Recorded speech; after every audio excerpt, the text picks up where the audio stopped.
Hi everybody, Wiggles and I have been at work here, and I never remember to shoot any video beforehand. There's Wiggles, he's showing us the project. So I can't remember if I'd mentioned this, but here, I don't know, a week and a half, 2 weeks ago, I had a job where I wanted to go to high range, and I hadn't used it before, and I discovered high range did not work. And at first, I was terrified that I'd blown a gear, and then I got scratching my head because I remembered reading something about the Lucas Model 41Bs having a timing belt for high drive, and I believe that runs right in the oil bath and the housing. So I got thinking about it. I thought, man, would they do something like that in 1949 on a Model 41? So I happen to have the parts diagrams for this machine, and I started digging through, and it's weird. Their diagrams are kind of strange. Hey, don't kick that, Wiggles. That's my reader head from my digital readout. Anyways, they don't show good cutaways of some of this, but they showed a pulley, a half cut of a pulley, and realized, yep, there's belts in there. And then I found a note, handwritten note in the back of the parts manual from my dad's friend Jerry that worked in the shop this was in, showing that he had put new high-speed belts on in 1987.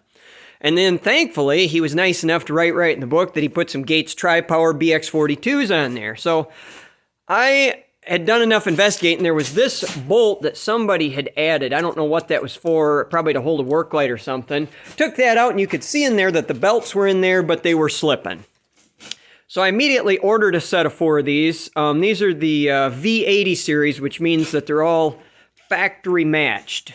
So anyways, I ordered them up, and they came in about a week, and I've been waiting. I didn't dare tear into it when I had work lined up for the machines. I didn't know what I might encounter in here, but I wish I'd have shown you guys. The inside of this housing had rubber residue, a 1/4 inch thick all the way around the sides, and about 1 inch of it in the bottom, and the belts were just flapping loose. Now, they used to use flood coolant on this machine, and what Jerry told me is that when he tore it apart, this housing was half full of coolant because there's no seal around the spindle sleeve here, and they would use gun drills with through coolant on them, and it blasts the coolant straight back at it, and it'd blow in around this and get into the housing. So he drilled a hole in it, but they were still doing that. So I took this part. The pulleys were all just surface rusted, crusty from years of coolant, and even with a hole in it not filling up, I'm sure it was swampier than the Amazon in there. So anyways, what I did is popped them off this top pulley. So just in case you're ever wondering, you got, this cover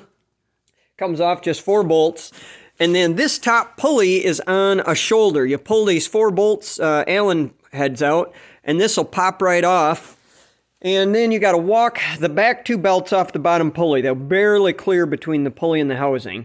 And then I stuck this in my lathe and spun it, sanded it up, and then I just powered up the machine and had it spinning. You can see there's some pitting on the pulley, but I don't think it's anything that's going to be detrimental.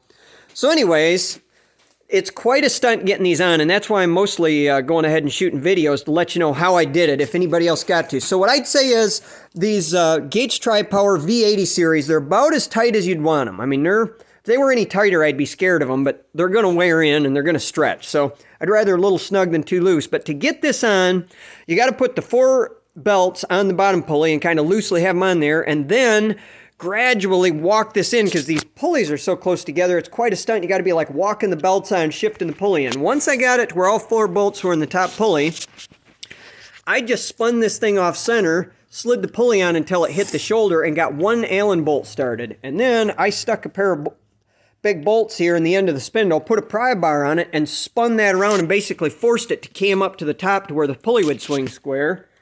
And then got in here with one of my pry bars and hopped this top pulley onto the shoulder, and then I was able to put the other 3 bolts in. So it took me a little while to get the right combination down, and I figured I might as well save somebody a little grief and tell you, unless you got a better idea, it worked pretty good. Like, I think I could take that off and put it back on in 5 minutes now that I've got the system down. But anyway, so if anybody's got a Lucas Model 41 and you're slipping in high gear, go get yourself some Gates Tri-Power BX42s, and I would say, knowing what I know now, in under half an hour you ought to be able to yank the cover, slap the new belts on, and have her back together again. So anyway, that was it, folks, and we're going to see if we can get back to work. Catch you next time.